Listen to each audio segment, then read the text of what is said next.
Bună ziua, dragii mei! Haideți să facem împreună cele mai bune și mai pufoase clătite americane cu cacao.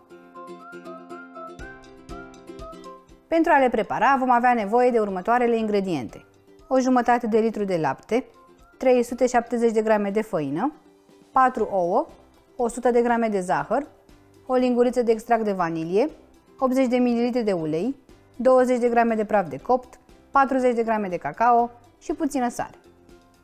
Într-un bol încăpător punem făina, cacao, zahărul, praful de copt și sarea.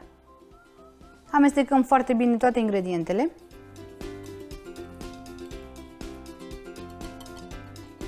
Adăugăm apoi laptele, ouăle, vanilia și uleiul.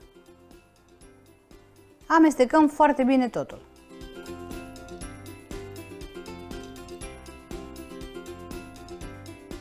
Într-o tigaie de clătite vom pune puțin din compoziție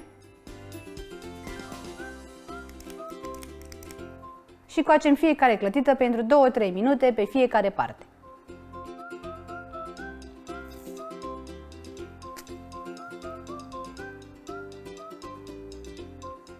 O scoatem cu grijă și o punem pe o farfurie. Continuăm să facem clătitele până când terminăm toată compoziția.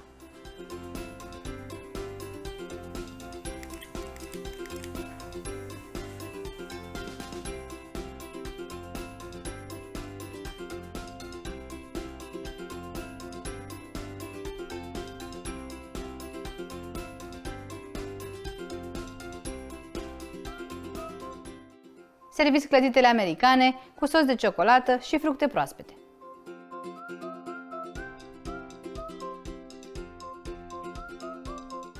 Veți obține 20 de clătite americane cu cacao, delicioase și ușor de preparat. Poftă bună!